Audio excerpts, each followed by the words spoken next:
Hi, welcome back to Glam Chats. We are here for part two of our dating and relationship advice that is also pertaining to business.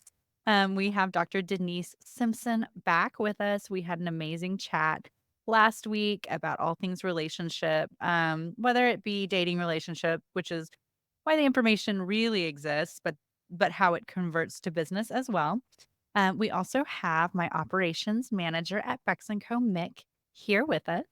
Mick has been with me since the beginning. I mean, literally opened all 7 of my salons with me. If I'm in the salon, she's in the salon, and she knows that, but literally does everything for the business. So important to our operations and how we run the business. But what leads us to our topic is I watched her dating life, for a lot of years. And, she's had some challenges.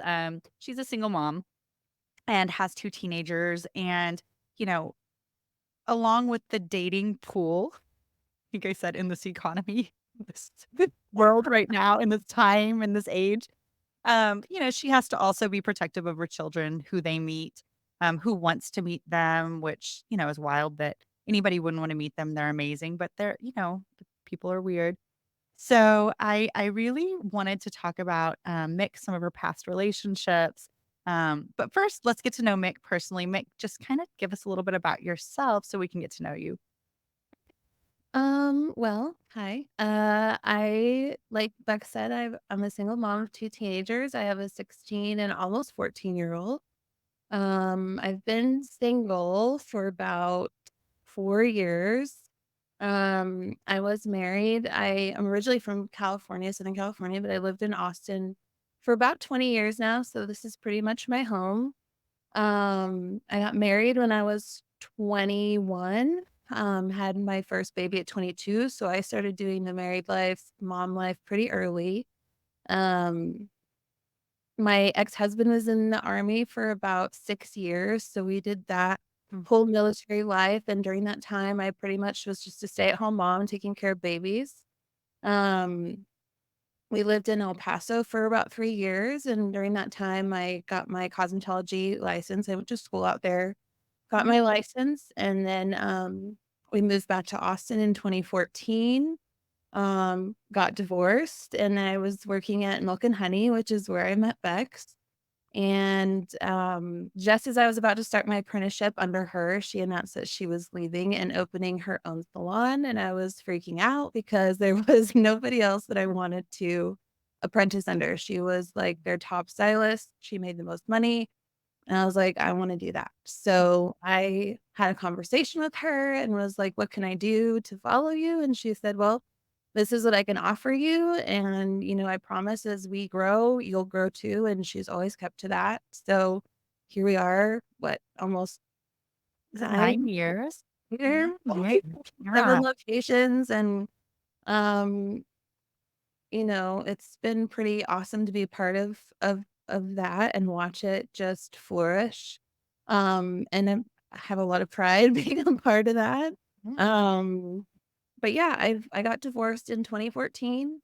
I was in a 4-year relationship after that, which was not great. Not a great relationship. Bex can be witness to that.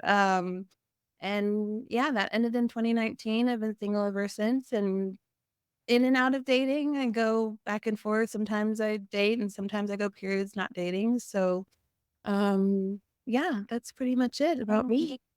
And one thing about Mick is she is just a really hard worker. She's a yes person. It doesn't matter when I call her, it doesn't matter what I ask her. She's always yes. She's always, I mean, even if she's not happy, she always seems unbothered. It's no big deal. I'm not scared to ask absolutely anything of her because we run 7 salons. I mean, we have help, but this is the original team. We're the full-time team. We're doing a lot, a lot of the time. And so I like knowing that I have that support from her. She's an amazing mom. She's a good person. She's easy to talk to. She's caring and considerate. She's generous. all of these things I think are important to note because she's had such a hard time in relationships. And it seems like to me as a married person, I haven't had to date lately, but I did lots of dating. I was single until I was 32. But as a married person, I'm like, wow, this is somebody out there who is a catch. What is the deal? So then I had to, I mean, me and Mick have talked about this a lot, but then it's kind of a question of like relationship patterns and maybe who she's choosing or how she's choosing them. And that's why we have Denise with us, Yeah. who you guys got to know last time really well. And I figured this would be a great time for us to kind of workshop together. Maybe we could help somebody else who's going through these same issues, who can't figure out why their relationships are failing, and want to start looking internally into what they're doing. I mean, there's just bad guys out there, but how can we not pick them? How can we get out of those relationships quicker whenever we get into them? All the things. So I'm gonna let Denise. They've kind of chatted already. She's talked to Mick through a ton of things, and Mick's kind of committed to trying some of the things. And I don't know if she has yet, but yeah, Denise, I'm gonna hand it over to you. Well, first of all, I have to echo everything Rebecca just said about Mick because Mick is the right hand of Rebecca. And so I've known Mick probably as long as I've known Rebecca from the very beginning. And Mick is, I mean, she's the anchor. That's how I see these two dynamo, this dynamo team.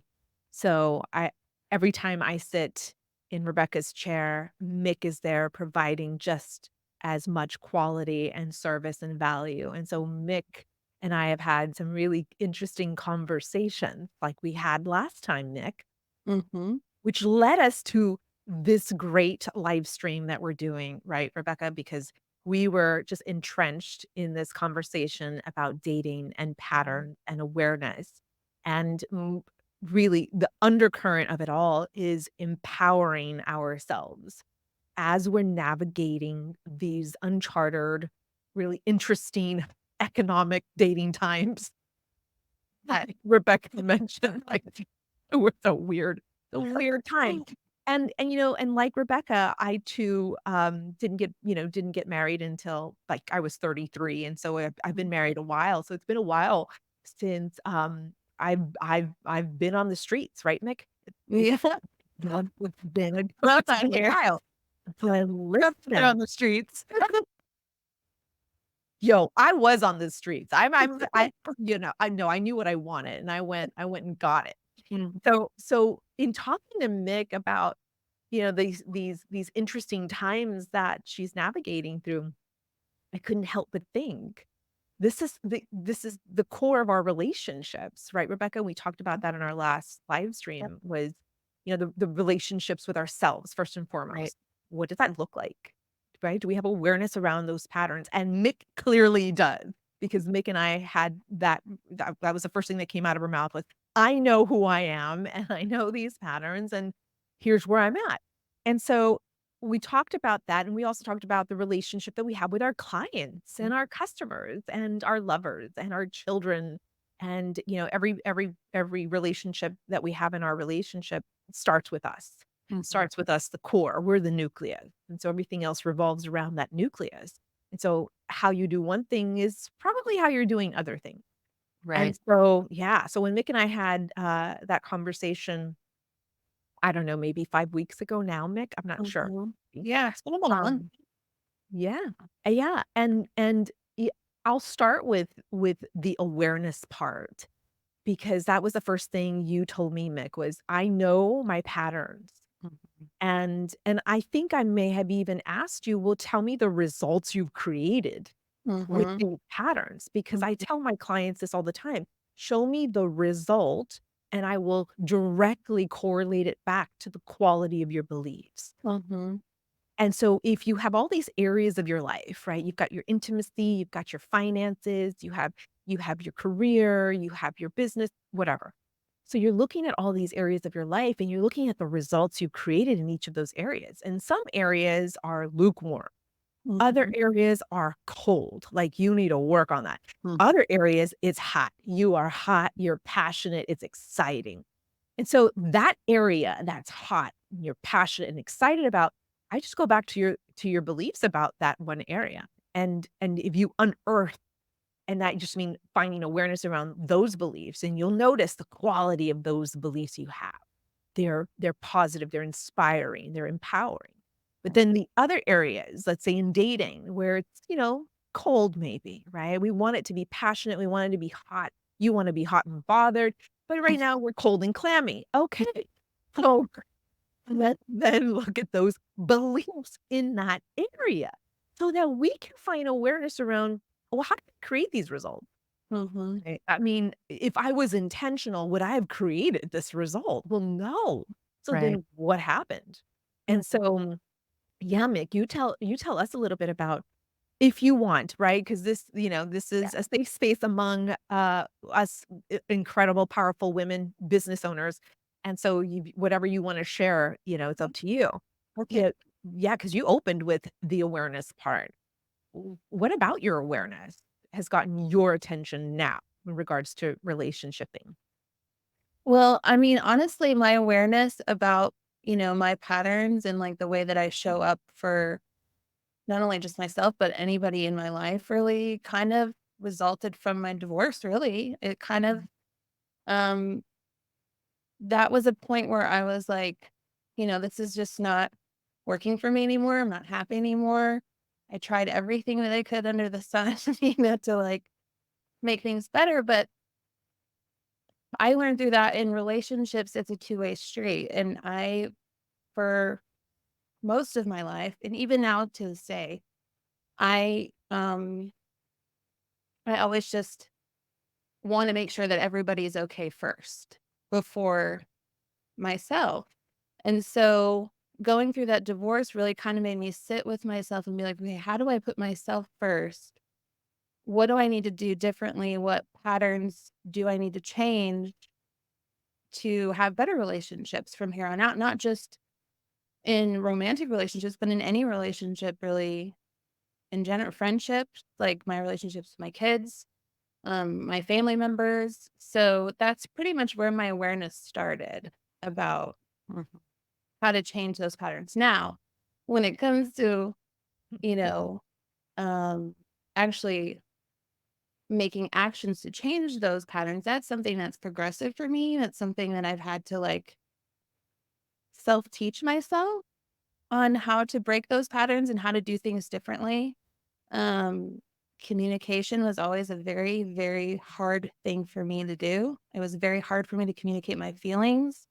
If I was uncomfortable, if I didn't like something, if I did like something, it just never came naturally to me. So forcing myself to communicate um has really like opened up a lot of things for me, especially in this industry and what I do. I have to communicate. I have to talk to people. I have to, do those things. I'm sorry if you hear my cat, by the way. She's popping around. Um, You have a lot to say too. I know she's That's dying to go fine. outside.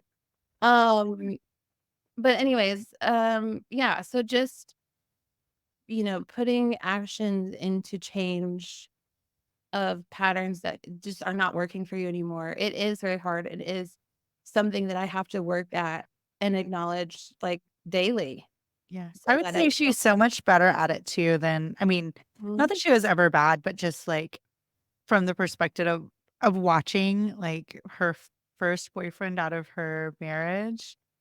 Like I feel like we should give him some sort of nickname or something.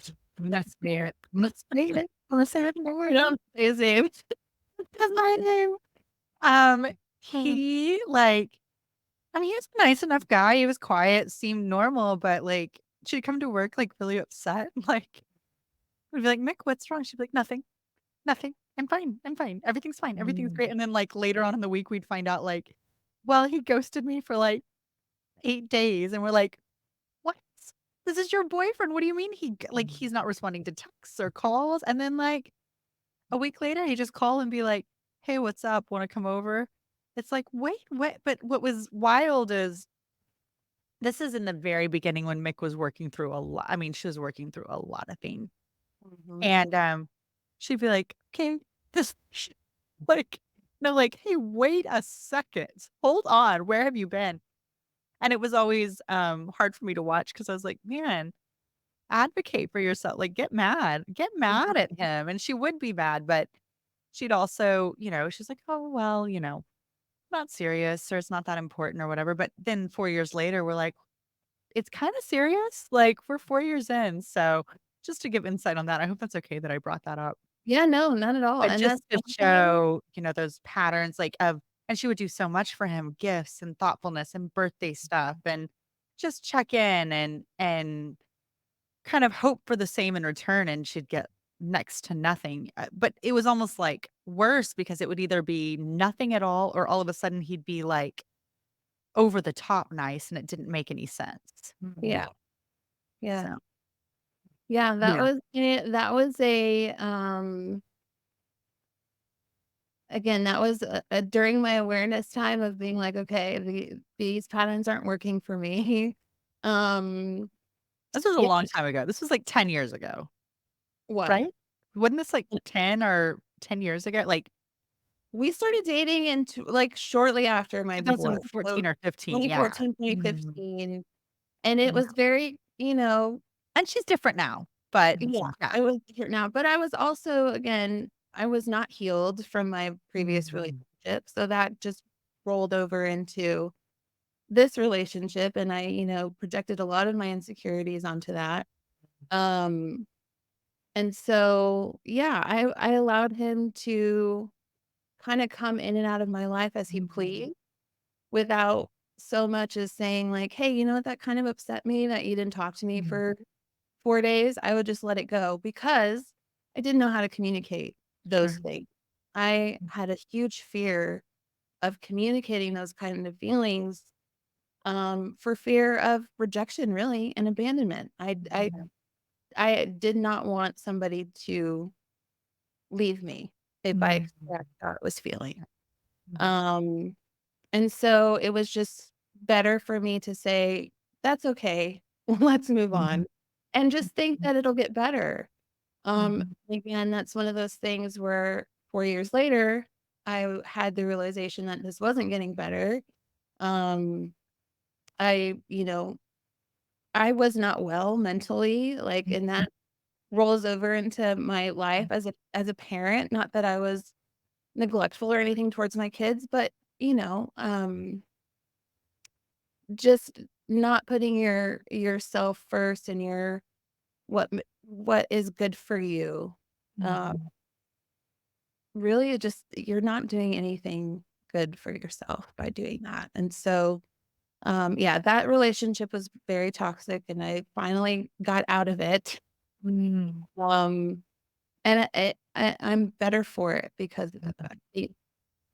I was meant to go through that to really get myself to where I am right now, and especially help from you guys, Yeah. because you guys Denise, what teach does that mean?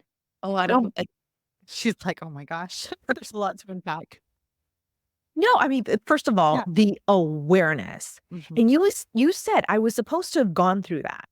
You know Mhm. how I know it was supposed to happen? You wanna know how I know it was Yeah, supposed to happen? yeah, Because it happened.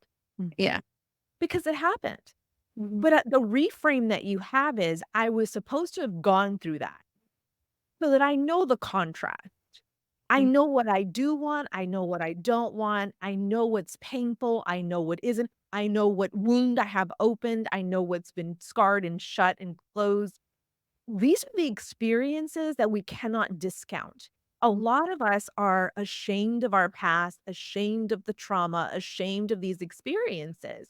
But you said, I went through this, and let's not let the pain be in vain. Let's let it not be for nothing, right? mhm, And so you learned so much about yourself, your resiliency, how you faced, communication challenges with a lover, with somebody intimate, right? You understand yourself so much more now because of that interesting experience. mhm, And that's so if anybody's watching, like, let's have some self-honesty with ourselves. Let's look at those patterns and those experiences without the shame, like, minus the shame, minus the guilt, minus whatever other, emotion is coming up for you. Mhm. It's like, well, here's the evidence of what I collected from that experience.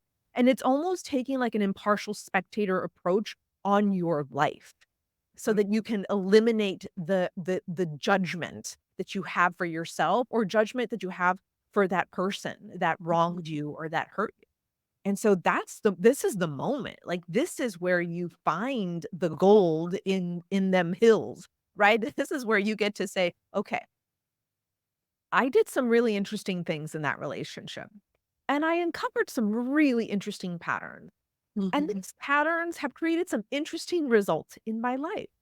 And thank goodness these interesting things have happened. You see how I'm using the word interesting? I'm Mhm. not labeling it as a judgment, as something negative. It's just an Mhm. interesting circumstance that has happened.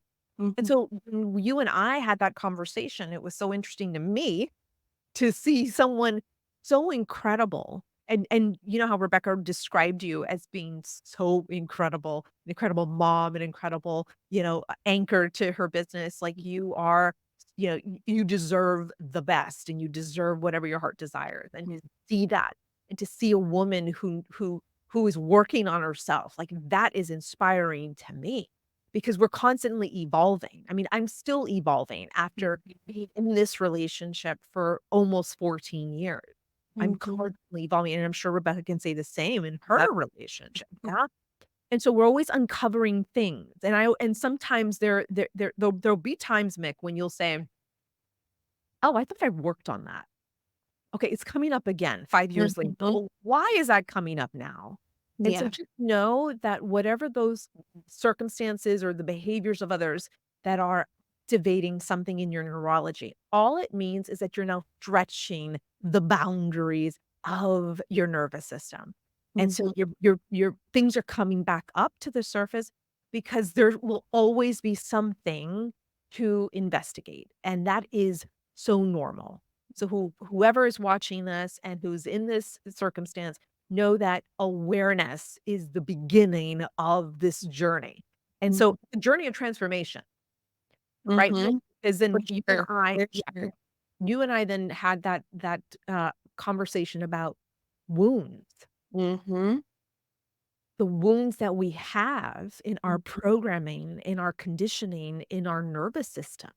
Mhm. A lot of these wounds were formed when we were little girls. Mhm. And now we are grown, ambitious mothers and business owners and, excited about the world, excited about our future, but we still have some programming that revolves around some trauma that has Mhm. been conditioned in us that we now have to deal with. And I mean, listen, relationshiping is the area where you will find all of the wounds. Some are open, gaping, oozing wounds, and Mhm. some, are getting ready to scar over, right? And so, we're all in different journeys of our lives right now, in regards to these wounds. And so, when you mentioned wounds, can you share a little bit about the context of a wound? We don't have to talk about all the wounds because I've got a million of them, but in regards to this particular circumstance with this one individual that you had here recently, what was that wound that you uncovered? Um, I think I kinda mentioned it earlier, but I think it was my fear of rejection and abandonment, which is something I've always had for pretty much as long as I can remember. Um, that is a wound for me that I still deal with to this day, even though I have an awareness about it.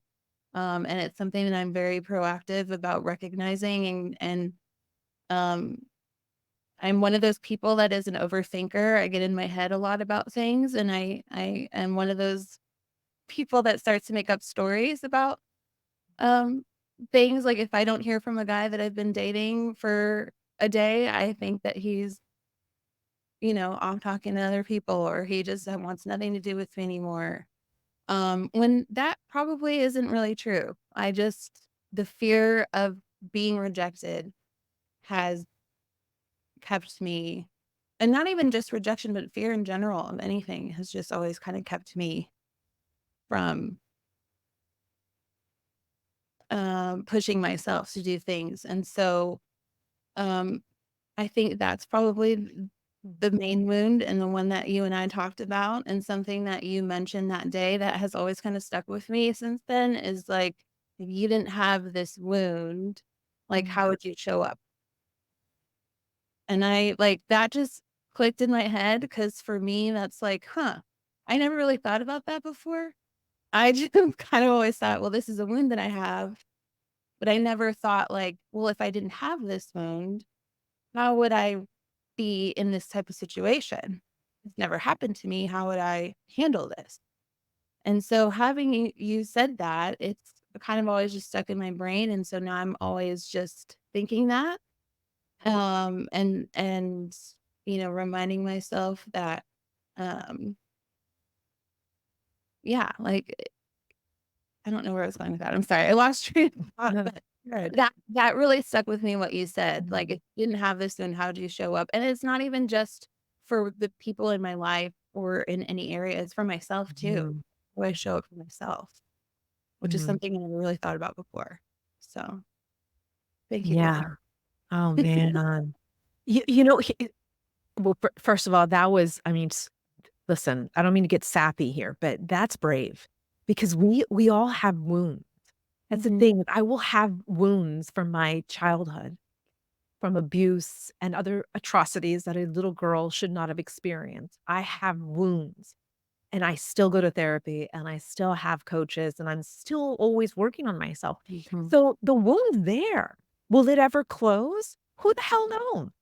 But mhm, I won't let it debilitate my relationships or the life I wanna create. So when I asked you, well, how would you show up if you didn't have that wound? Because the wound's gonna be there. So how about we just show up then mhm, in that energetic space of, well, if I didn't have this one wound that I've already identified of being, fear of rejection and some other little things around the word fear, how would I really show up? Well, would I show up brave, courageous? Would I show up like a cocky bitch? Would I show mhm, up like a woman who's empowered, who is a mother, mother to her cubs, right? Ready to protect and pounce on whoever, comes and disturbs the family unit. Like, how would you show up if you didn't have that wound? And that exercise that I gave you, Mick, was so that, yes, so that you can be reminded every day. And here's what's interesting, because the wound is in our nervous system and it is buried in the unconscious mind. mhm, How we start treating it and how we start unraveling it is by bringing it to conscious awareness. mhm, And so when you ask that question consciously, how would I show up if I didn't have that wound? Oh, the energy starts shifting from that wound. mhm, So the more you do that, as many times as you can during the day. So if you're entering into a boardroom, like my clients are, I'm always in a boardroom too. So if I'm about to enter into a boardroom and forget that I have that wound of being, fear of rejection, because I have the same wound that you do. Probably different meanings behind it, but I do have that as well. mhm. And I'm in the business of selling. I sell to everyone in corporate America. And so if I'm walking into a boardroom and the fear of rejection wound is conscious, it's heavy, it's weighing my nervous system, well, of course I'm not going to get my point across. I won't be able to communicate. I won't be able to connect with my buyers. I won't be able to express to them the value I'm bringing to them. So the question I have to ask myself is, well, how would I show up if I didn't have that wound? Yeah. Oh, now, if y'all haven't seen me walk into a boardroom lately, I mean, then you'll know what I'm talking about, because I show up in my fullest, most powerful, empowered boss bitch energy. It's like, you don't want this? You don't want this down? Then you must be out of your I reject you. I reject her. Well, you know what? That's been working with in the dating department too, because it's Oh, tell it. he well, I was just it's a guy, so the guy that I was telling you about the last time we talked, he kind of was inconsistent with communication, so he kind of just backed off with communication, which meant that I did too. In the past, I would have been the one to text like, "Hey, how you doing?" I made some soup. But I just wouldn't. And, within a couple of days, like, he started texting me. Now we've been communicating. So I'm realizing, like, mm, pulling my energy when someone else is pulling their energy, it's just Mhm. it's a match game, right? So it's like if someone's not giving me the same energy that I'm giving, then it's obviously just not gonna work, right? Like that's just mhm. And did you um, feel better when you pulled back as opposed to, I like, did, and I felt like, you know waiting on what? him? If you're not interested, fine, that's not my problem, whatever. It's Wow. really like I'm learning that I'm not me. It's not me. You know, it, Yeah. Oh, wow. you Okay, know, sis. I'm Oh my growing. god. I'm still a work in progress, Yeah. but I'm Yeah. talking See, with you has helped so, so much with that.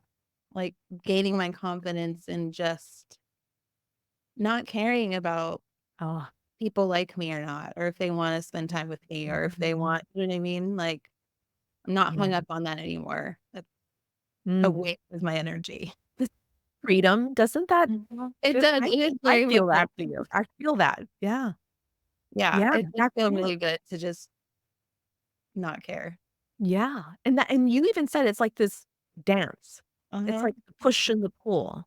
And Mhm. so, yeah, and that's really important is you being fully aware that you're controlling the energy Mhm.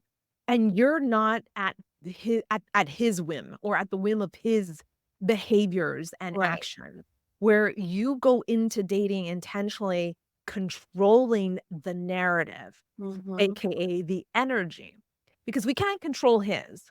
We Right. can influence his energy, his actions, his behaviors through ours. And that same thing in leadership. We can't manipulate our employees, we can't coerce them.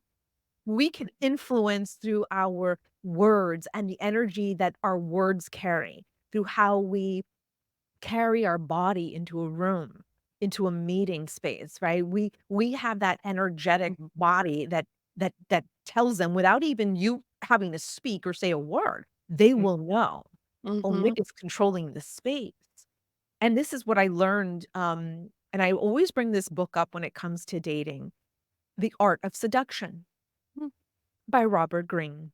And it's up here on my bookshelf, and it is a giant book. And I used these strategies for almost 14 years ago, even before that, with every person I dated, and it was the energy that I wanted to control. And it was up to them to fall at their feet or to run away. Mhm. And those that stayed knew I was in for a treat. I was in for some fun. And that's when the push and the pull and the dance, it's an art. But you have to first be aware, "Okay, I've got these patterns, and if I fall too deep into this trap here, I'm gonna wind up on my back with this guy." Like, Mhm. no, I need to stay on my feet so I can control the circumstances that I only have control over, and that's my energy, and those are my actions and behavior. And that's when things changed for me. Yeah. Yeah, and so you've got a taste of it. And Mhm. that's the dance that you're gonna continue to do as you are asking yourself in every circumstance, in every area, whether it's in dating or going into, having a conversation with the children, right? Or with your ex-husband, whatever circumstance, ask yourself that question. How would I show up if I didn't have that wound? And then Mhm. see how things start to change around you. People start to shift. People start to say things that they didn't say before. People will start to offer you things that you didn't know you needed. So you're gonna start seeing this really interesting orchestration of this energy moving people and things and places and other objects and stuff. So just know that you're on it, sis. This is it. This is the Yeah. work. Yeah. Yeah. That kind of made me think of it's like whenever I was dating, and if I was dating somebody I didn't really like, liked them, but it was like, "I don't know," or like, "Why am I doing this?" and just didn't really feel that into. And the more I disliked them and kinda wanted to get out of it, the more they liked me. You're pulling feeling your that energy. energy of, like, pulling my energy back, and then they're chasing, but Mhm. it really is true, like, when you shift that energy, they feel it, and that's Mhm. when they that's when they come around. I wish I could have practiced that with people that I liked. Not all like, "I don't know, I can't really do anything tonight because I have to." Like, Yeah. it's Shark Week. Yep. I'm washing my Yeah. hair. Yeah, that's a reason to cancel dates. Shark Yeah. Week for sure. Yeah, that's a great reason to cancel any date. But, But that's interesting because that yeah. leads us to the second thing, right, Mick, about the 10 dude rotation. Oh, right, I like which this. I didn't get on, but, Oh, exhausting. no, Okay. I It's just because exhausting. I'm still talking to this guy doesn't mean that I'm not, you know Available for others. Yeah. right, I'm like, yeah, Yeah. So let's we're not, like, officially dating, so, like, until I get that official, like, exclusivity, like, yeah. isn't that part of dating? You're just supposed to, like, Mhm. figure out who you like. Well, yeah, and that's why that 10 dude rotation, Yeah. yeah, 'cause like, Rebecca said, like, "Okay, I'm canceling this because it's Shark Week. I like, sorry, I'm busy." Yeah. Right, and so the 10 dating the I don't I listen, I don't know what it's officially called, but when I told my nephew about this 10 dude rotation thing, he's like, I like "Yeah." and dude rotation. Yeah, okay, let's name it 10 dude rotation. My 26-year-old nephew says to me, "Denise, we've been doing this, like, for eternity. Like, this is part of what men do." And I'm like, well, we're just figuring this We out, so haven't. thanks. We're not you all." So anyway, the 10 dude rotation is about you having the upper hand. Ultimately, it is about the woman having the power in saying, "I will go out with you even though it's Shark Week. And I don't like you that much, but, Okay. you're a good time. Girls You're gonna gotta eat. celebrate." Yeah. And so then, you have that one on rotation, and he could be worthy of staying on the rotation. Or Mhm. you get to decide, "Actually, no, there's no sexual desire here, forget it. I'm done. Let's move on. Who's next?" And then you bring in somebody else in the rotation. And the goal is, yes, number 1, the woman has the upper hand here. So then she gets to decide, she gets to make those decisions for herself. So if someone who has a fear of rejection, this is such a great exercise Yeah. for you to have control and be empowered in the dating, in this whole dating, courting, landscape where Mhm. you get to say, well, but that one over there, oh, he treats me very differently than this one over here. So it's also about the contrast Mhm. because we're comparing them. Sorry, dudes, but we're comparing you. Yeah, for sure. Yeah. Yeah. I mean, and so then that woman gets to say, actually, I'm going to kick this one out of the rotation because I'm just not attracted to him. Let's move on. But then you bring somebody else on the rotation and you're like, whoa, that has me really excited. This one's actually playing hard to get. But now that I know about energy and the push and pull, can I play a little bit with him? Let's see what Mhm. I can do. Let's see Mhm. if I can, push him over the edge, so to speak, in that, that sexual desire and that intimacy part. It's like, See, so when I talk about 10 dude rotation, I'm not talking about I'm sleeping with 10 dudes at the same time. No, no, I mean, if no. you want to, though, you can. True. Well, Good that's point. but You can do that's not whatever you want. me. Good point, Rebecca. And no, Mick, you're like, I don't think so, but good point, Yeah. Rebecca. Yeah. Yeah. The woman can do whatever she Right. wants. Yeah. Yeah, and so that's the 10 dude rotation. So that gives Mick an opportunity to experiment and see what she likes and doesn't like. So that if this dude ghosts her and then shows up 8 days later, like, "Hey, you wanna have, you wanna grab a cup of coffee, come over?" Eh, "Wait, what? Oh, no, I'm busy because I'm with Mhm. Paul. Paul, Yeah. actually, thanks, but I have plans." Yeah, actually, I haven't heard from you. I thought you were dead. Yeah. And I have plans. So Yeah. glad you're alive, but I have plans. Hey, why don't we talk in a few days? I'm gonna be traveling for the next few days, or I'm with the kids for the next few days. I'll reach out to you. Ooh, Yeah. So I like that. it's she having the control. Mhm. So it's not about manipulating the dude. It's just you having the control in this courting landscape, right? Because that's it. It's the push and the pull. So I would much rather have the upper hand, Mick. Wouldn't you? For sure. Yeah. And Yeah. how much ease would you feel if instead of you waiting on him or calling to call you or text you, you say, "I'll reach out to you when I have time," and you're not waiting for a call or a text. You might get one, but you're not waiting for one. When you're ready, you'll reach out. That would Yeah. feel so much better than, "Oh, is he gonna text me?" or what, I wonder what I did wrong, or, I don't.